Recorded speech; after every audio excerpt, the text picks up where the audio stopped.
Thank you. I want to present and to welcome Professor Ketti Mazzocco from University of Milano, Department of Oncology and Hemato-Oncology, a part of the European Institute of from the Institute of Oncology from Italy. She's teaching. What she's doing, she's teaching in the University of Milano the students to take care from humanized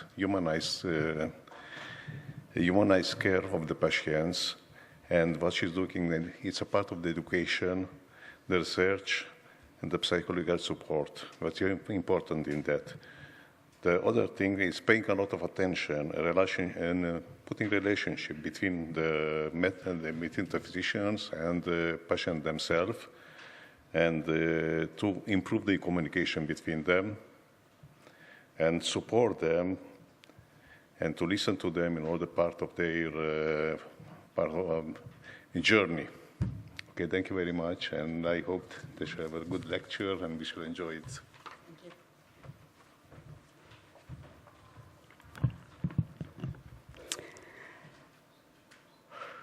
Thank you. Good afternoon. I'm honored. Thank you for inviting me. I'm very touched as well. This is a very big event for me. It's the first time as someone of you that I'm here. So I hope that this contribution can let you something to take home for your organizations, for yourself, for your patients. So the impact on patient and families. This is a session on quality of life. What is quality of life? A multidimensional concept. Multidimensional, that means that we have a physical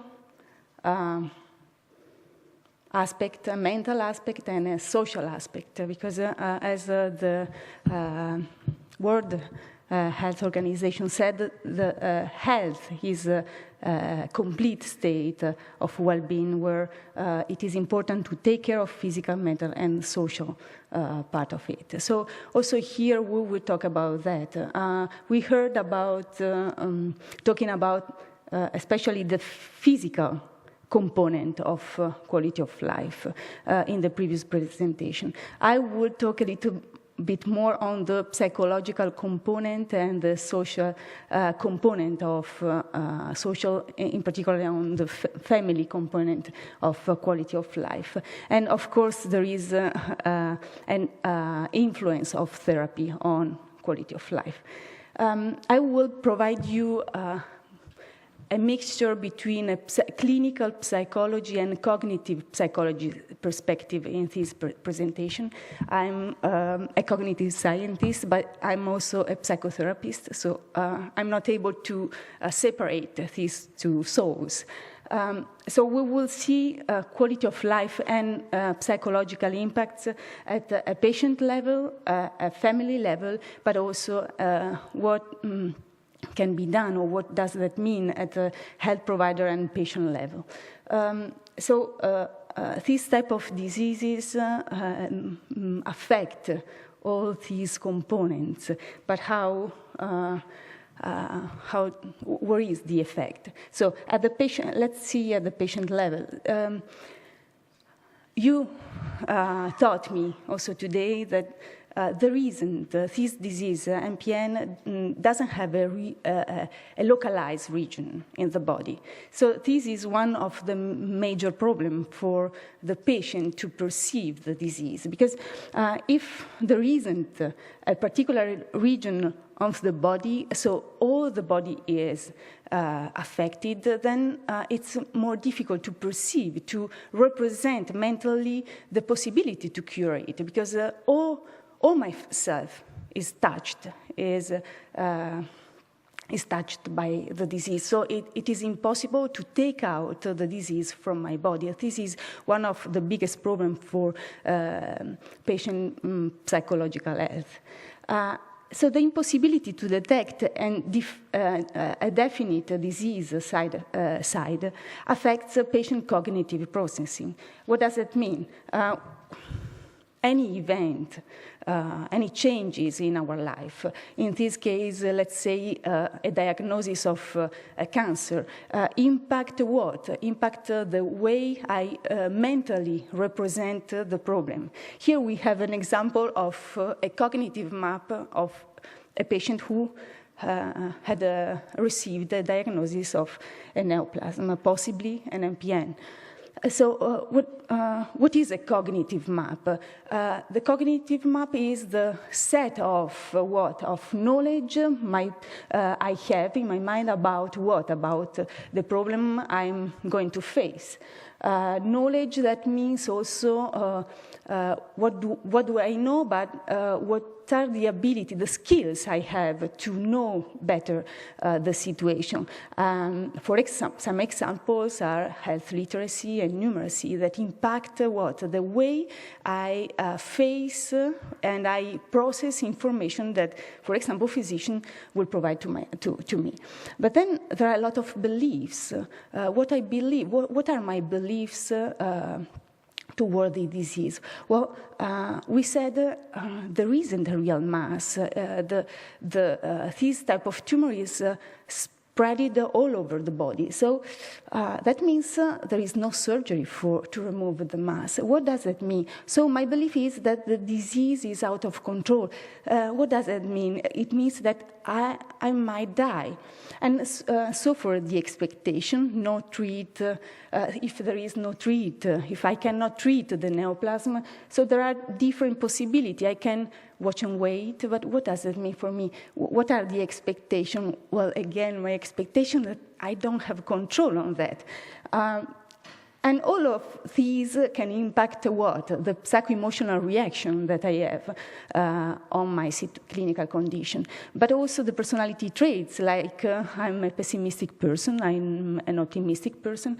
I love risk, so I love to risk and watch and wait, but or on the contrary, I don't want to risk.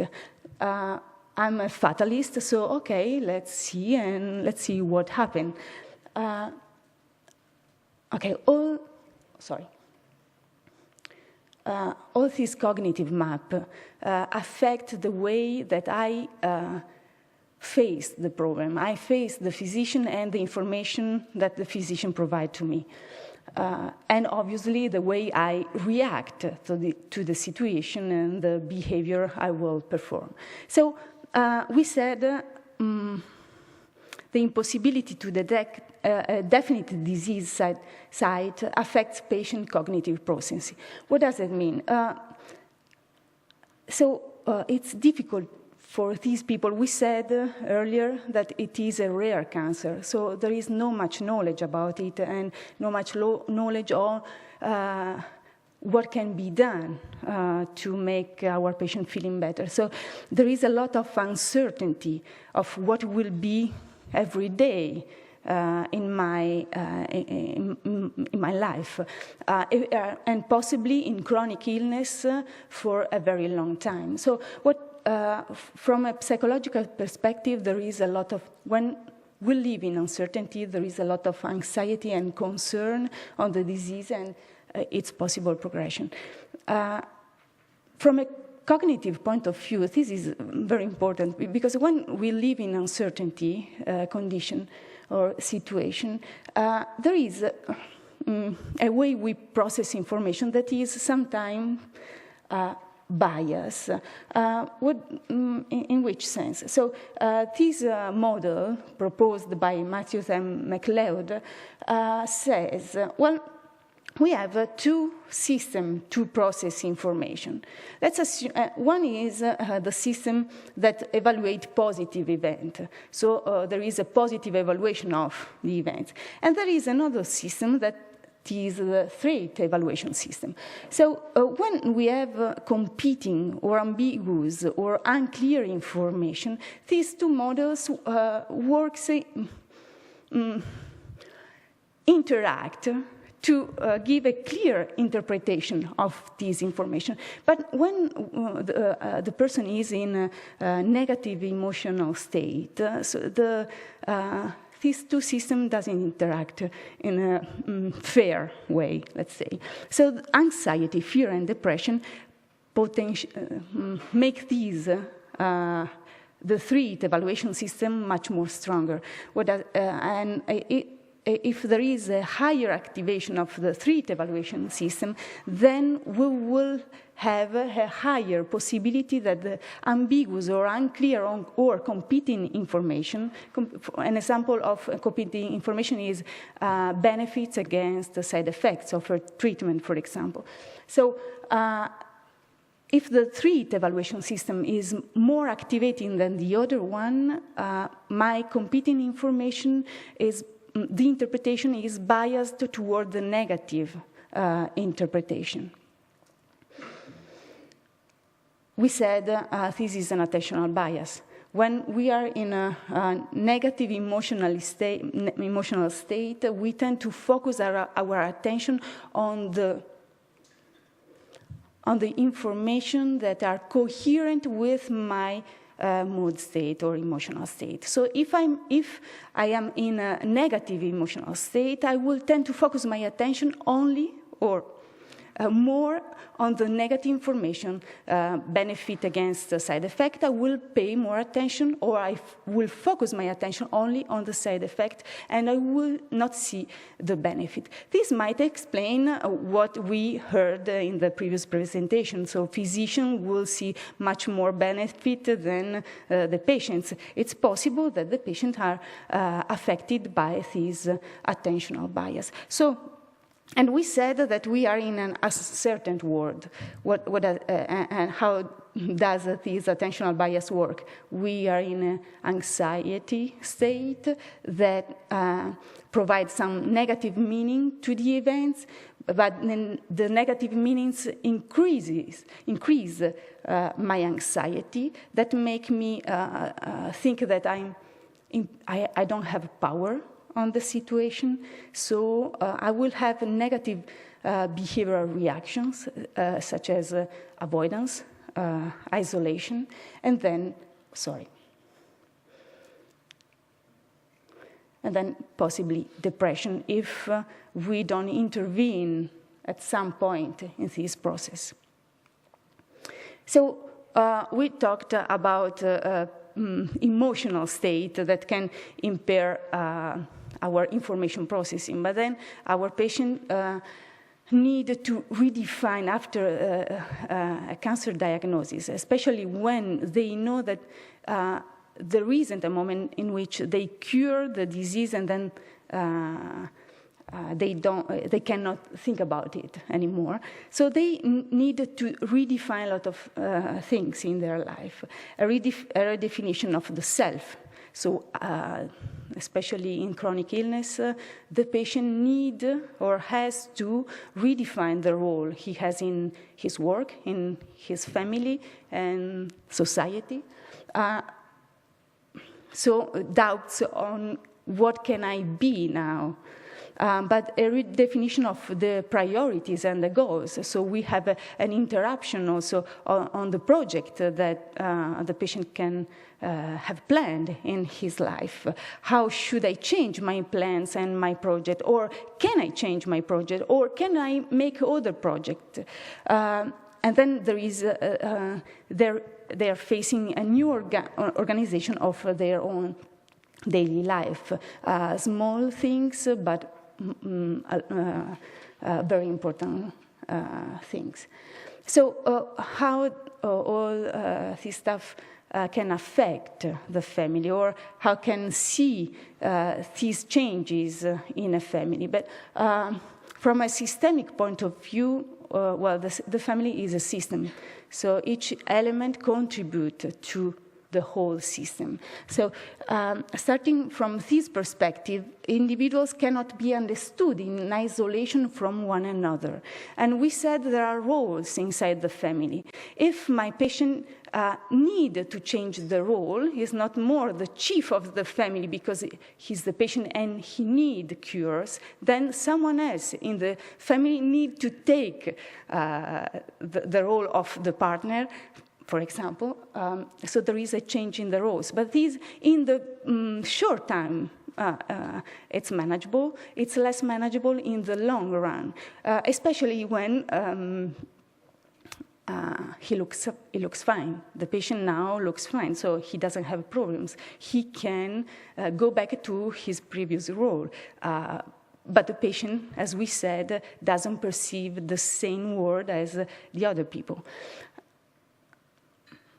So all individuals and family has these resource, this tool, unconsciously, that is resilience. That means the capacity to face, to cope with adversity and go back to an adequate well-being, individual or family well-being. So every time we have a stressful event, there is this resilience that comes out and allow us, I'm very bad with that, allows us to make some adjustment, little adjustment, to maintain the balance, the equilibrium inside the system. The problem is that when the stressful event is very damaging, like a cancer diagnosis, so a very heavy stressful event. Here, the little changes that we could do in another more light stressful event are not enough anymore. So we need to produce more big changes, but this is the problem, because sometimes the elements or the members, the people in the system, in the family system, are not ready to produce big changes like changes in role, accepting a family member with such a disease that impair all the lifestyle.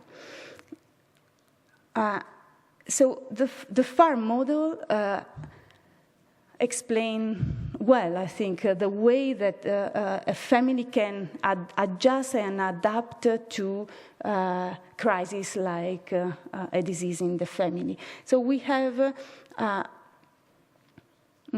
family that adjust with little changes thanks to some capabilities that they have on inside the family.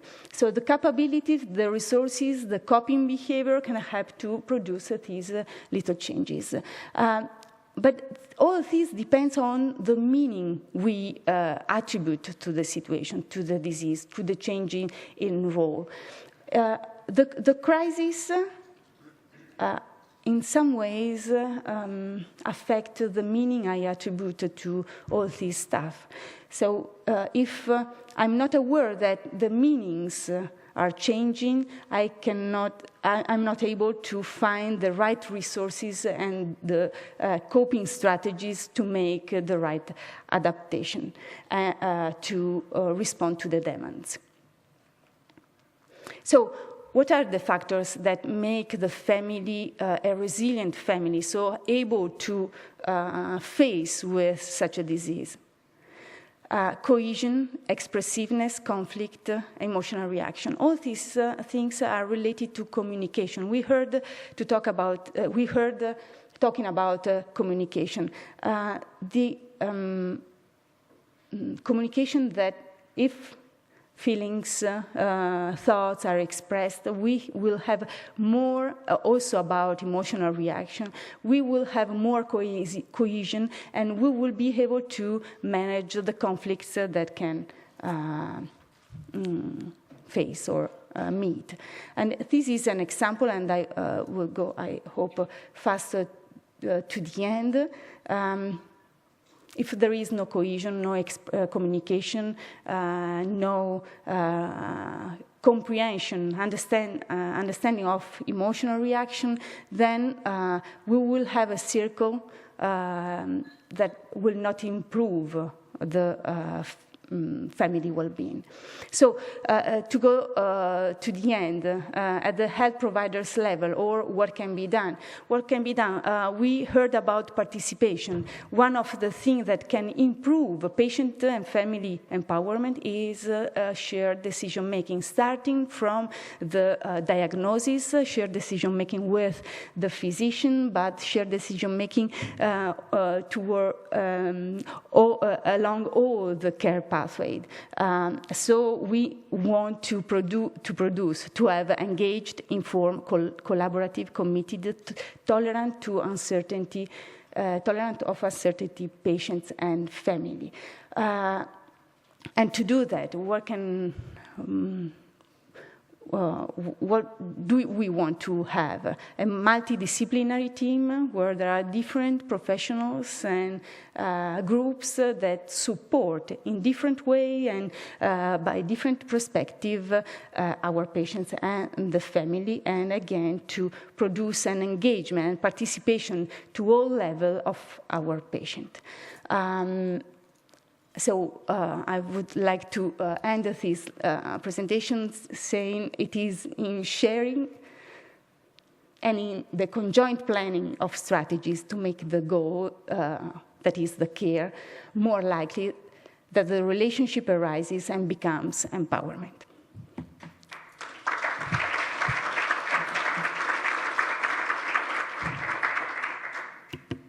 Thank you, Ketti. If someone has some question, please arise them now. She's got off easy. She's gotten off easy. Okay. It was very nice lectures. Thank you very much, Ketti. I have a question. You have some. Please. Okay, the family systems is obviously so important and centered, and I think many of us have been affected by this. You give us the good theory. Do you have any, a couple quick suggestions in how a patient or a caregiver can help reframe the issue to help move through this process? There are families that doesn't need that. There are other families that are not in which the members are not able to see the cognitive map of the others. So this means there is no communication and no sharing of the same thoughts and the same perspective. In this situation, I, as psychologist, and from my experience, I would suggest to ask for help to a psychologist, in which, with the aim to really try to see the other person, to listen, actively listen to the other person. So maybe some suggestion you will have also in the session of tomorrow afternoon during the role-playing session. So, but it's if you are not able to communicate, it's difficult to say to the other, let's communicate. We need some external person who help us to understand that the goal is the same goal, a common goal for both, but we need to change the perspective. Thank you.